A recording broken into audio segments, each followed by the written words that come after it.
Huddle Up Podcast. It is the 5 Observations with Big Jim. I am your host, Big Jim.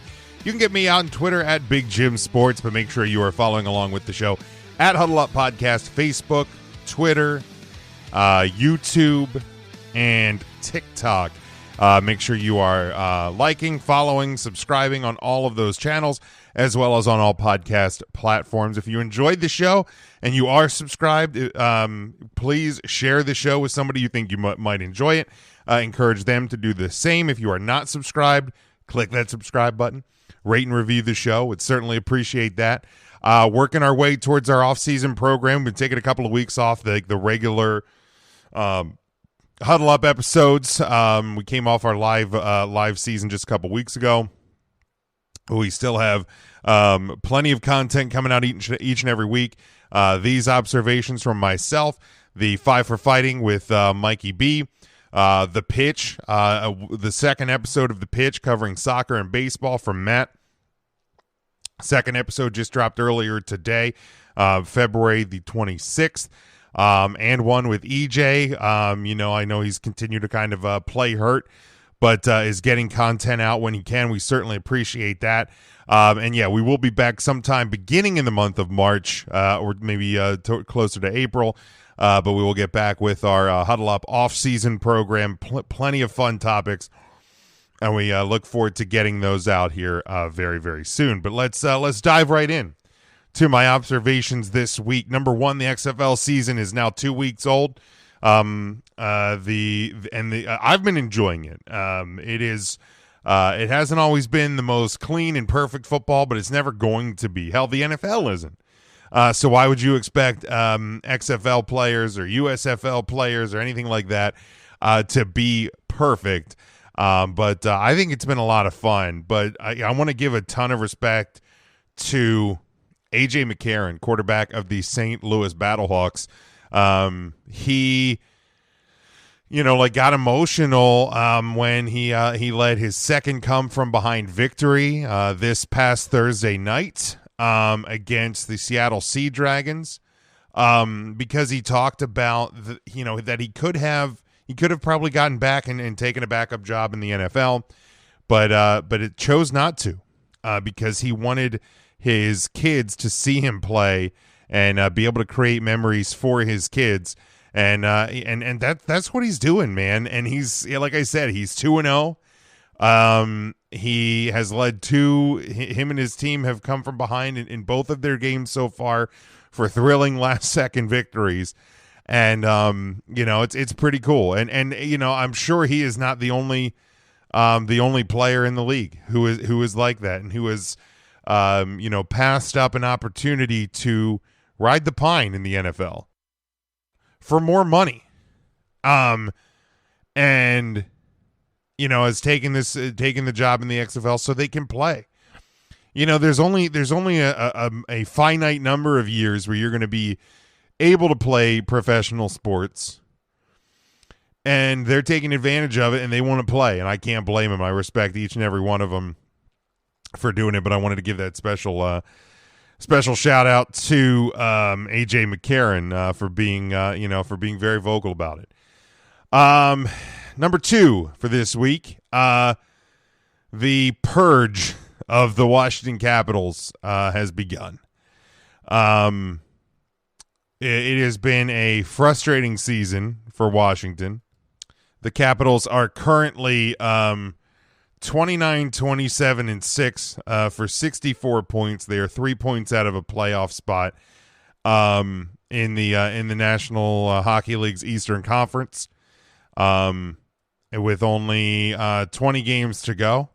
The trade deadline is only a few days away, and the Caps now, again, they're still within playoff shot. The Islanders are the number 1 wild card team with 69 points. The Penguins at 67. The Sabres, who the Capitals lost today to, have 66 points. So the Capitals they're in the hunt. Okay, they are not eliminated from playoff contention, but it has been a frustrating year. I've talked about it on these 5 observations multiple times, that the injuries, the issues, coaching issues, and Alex Ovechkin had missed a week because of the passing of his father. He traveled back to Russia. He is back with the team.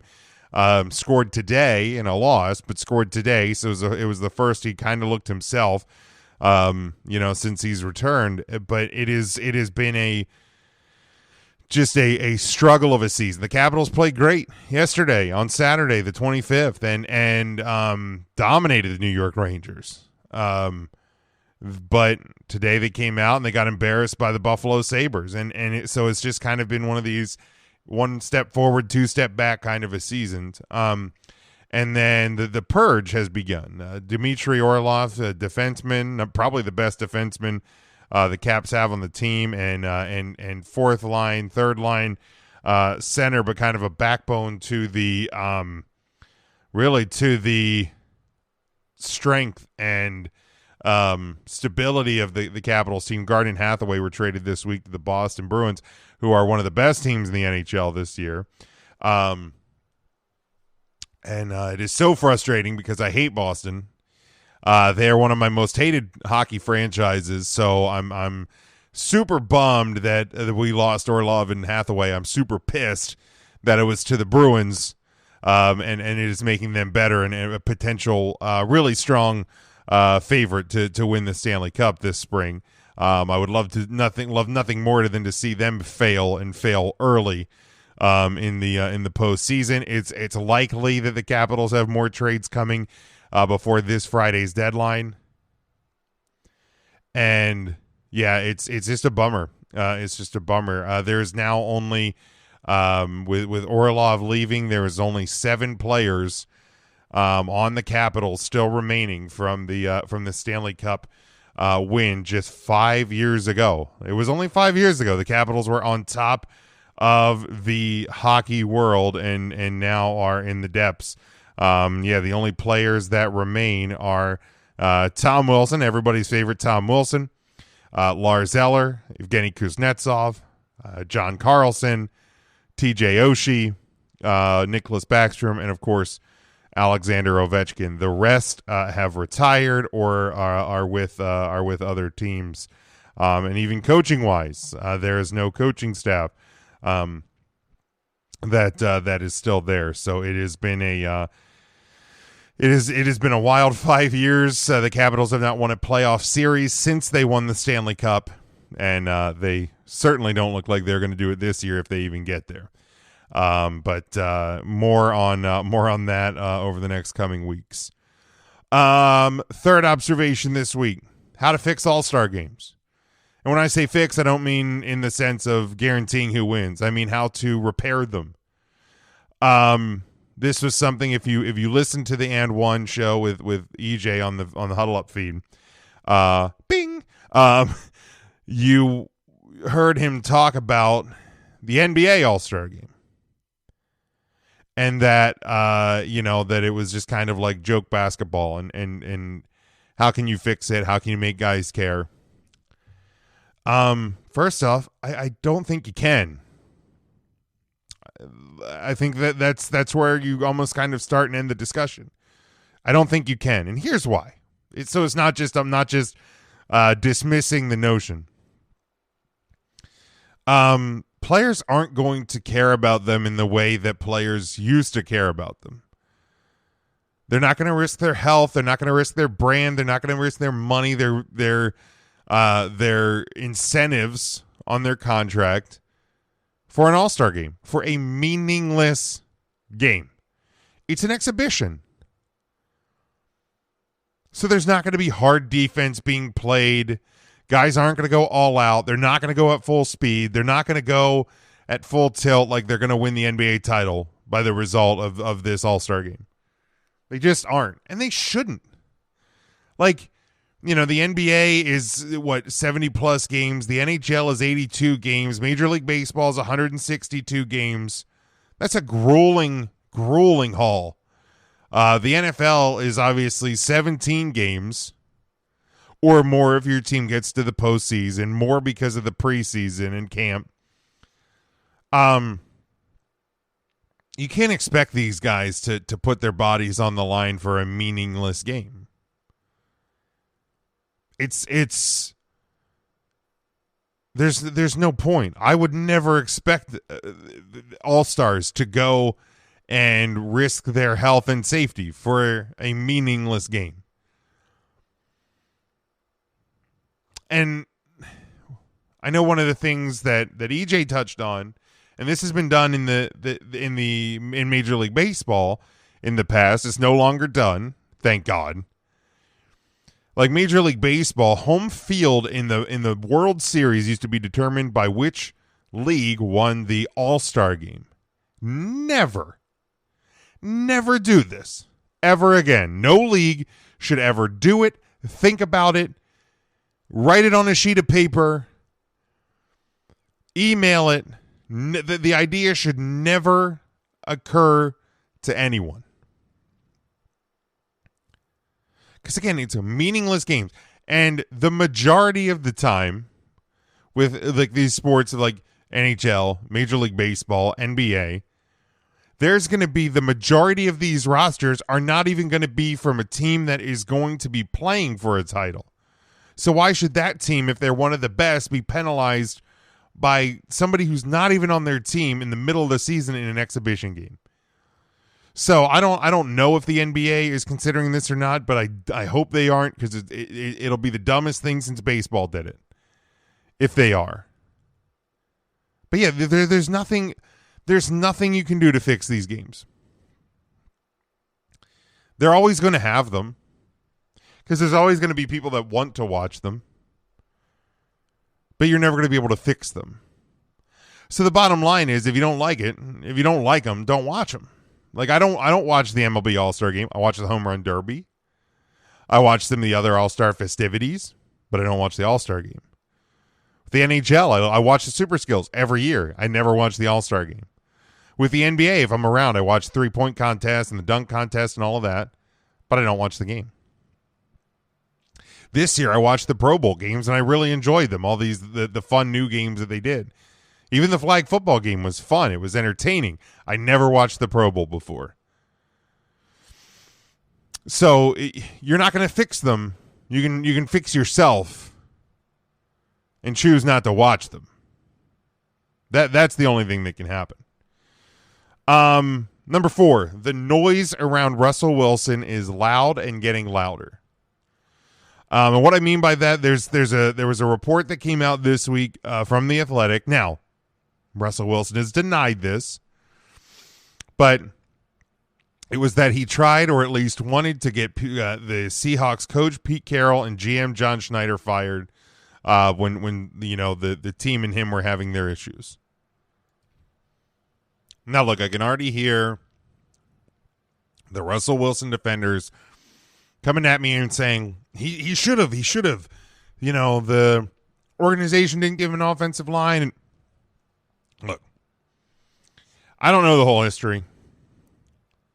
I don't know who was right, who was wrong, and everything that went down between Russell Wilson and the Seattle Seahawks. I'll be honest about that. I've never been a big Wilson guy. Like I said, he's denied this report. He's praised his time in Seattle. He's praised publicly on Twitter his head coach and John Snyder. But here's the deal. And power struggles are nothing new in sports, okay? Like, coaches and players not getting along with each other, management and coaches not getting along, players not fitting in with the direction that a team is headed. This is all nothing new, nothing groundbreaking, nothing earth-shattering. But Russell Wilson's first year in Denver did not go well. There was people, and whether it was just a pile-on smear campaign or what, but there's people throughout the season that were coming out and talking about how, Wilson's attitude and the way he presented himself towards players and staff and things like that. Again, the noise is getting louder. Right or wrong, the noise is getting louder. This was a guy, when he was in Seattle, there was all this talk of future Hall of Famer and this and that. I don't know how many people are talking about that right now. And this whole thing, this report, and again, it may be a hit piece. I don't know. I didn't even read the full report. But it's another hit to his image, to potentially to his legacy. Like this upcoming season now with Sean Payton in Denver and the weapons that they do have, like it feels like it's almost kind of hitting like make it or break it point for him and his legacy. You know, he seems like a great guy. He seems like a genuine guy, but there's perception, there's reality. Sometimes those don't mesh up, and things right now for Russell Wilson are not looking great. All right, finally, for me, you know, this has been a big talk. Like I said, as I'm recording this, it is February 26th. This was a big talking point yesterday. Spring training baseball opened. You have some new rules this year, and fans, players, and teams, but most importantly, fans are gonna need to deal with these new rules, particularly easy for me to say, particularly the new pitch timer. So let me explain a little bit. Pitch timer rules. With bases empty, there's 15 seconds between pitches. With the runners on, there's 20 seconds. A hitter gets one timeout per plate appearance. He must be in the batter's box with 8 seconds left on the clock. Pitchers get 2 disengagements, pickoff attempts or step-offs the mound per batter. A violation of that is a balk. Limits on pickoff attempts led to a 26% increase in stolen bases when these things were enacted in the minor leagues. Pitch timer helped reduce game length by 25 minutes in minor leagues last season. I've been to games with some of these pitch clock things in minor leagues, and I think it is made the games better paced and user and viewer friendly. 100%. Now this goes to yesterday. The importance of these rules and getting used to these. Again, these spring training was evident on Saturday afternoon. An automatic strike concluded a 6-6 tie between the Braves and Red Sox at Cool Today Park. Plate umpire John Liebke ended the game when he issued the automatic strike with bases loaded, 2 outs, and a full count against Braves second baseman Cal Conley. Liebke ruled that Conley wasn't ready to hit in time.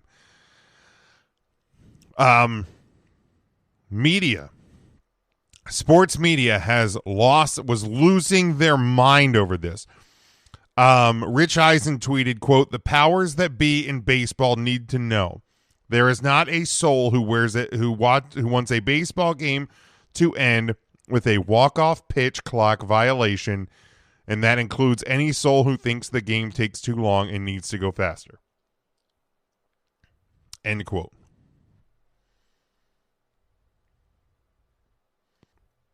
To Rich Eisen and to the people who think like Rich Eisen, I say this.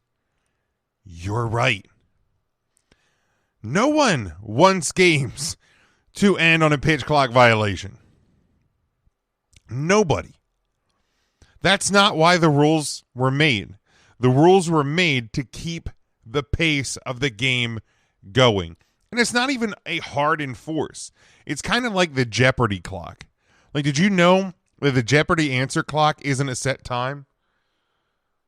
Like, it's just when the producers realize that nobody's going to have the answer. Or they give, quote, enough time for the answer. So there's going to be some leeway here. But like what this wants to crack down on is a pitcher trying to pick off a guy 8 times in a row, or a batter stepping out and adjusting 3 wristbands, 2 batting gloves, a shin protector, an elbow protector, a neck protector, a finger protector, spit on the ground, grab his crotch, spit on the ground, tie his shoe, grab his crotch, adjust the wristbands again between every pitch. That is what these rules and these clock rules have really been designed for. To keep the pace of the game going. They're not timing the game of baseball. They just want the game to keep going. Because quote unquote gamesmanship, as baseball purists will say, is ridiculous, it's stupid, and it makes the game unwatchable. So no one, Rich, no one wants the game to end on a clock violation. But here's the important part. Learn the rules of the game. Play within the rules of the game. I was almost like Herm Edwards there. You play within the rules of the game. Right? These players are getting paid hundreds of thousands to millions and millions of dollars to play baseball. The coaches are getting paid an exorbitant amount to coach baseball. Learn the rules. Every job has rules. And every job's rules change at times. It's your choice to learn them or get in trouble. Like, learn and play within the rules of the game. That's what you have to do. This is a rule. Get used to it. Players, get used to it. Coaches, get used to it. Fans, media, get used to it. The players need to take the lesson, and I think another one happened today, but players need to take the lesson of this weekend and of spring training and make sure it doesn't happen when games count, because guess what? Spring training games do not matter. We're just talking about the All-Star games, exhibition games. Preseason games don't freaking matter. So it literally makes no impact on this season that this pitch clock violation situation happened yesterday. But what does matter is that those players, that batter, I guarantee you, ain't going to make that mistake again. You got to get used to and ready. That's what these games are designed for. They're designed to get you up to speed and get you back into game shape, but they're also designed to get you used to the new rules of the Major League Baseball. And here's something else, Rich Eisen, baseball purists. These rules, you may not like it. These rules are a change for the better of baseball, the betterment of the game. Okay? These rules make the game better. Games have been ending in a little over 2 hours, under 2 hours and 30 minutes or so. That's a hell of a lot better than a 4-hour, 30-minute marathon between the Red Sox and the Yankees. Or between anybody. But I feel like every Sunday night baseball game on ESPN turns into this 4-hour production. These rules are better for the game of baseball.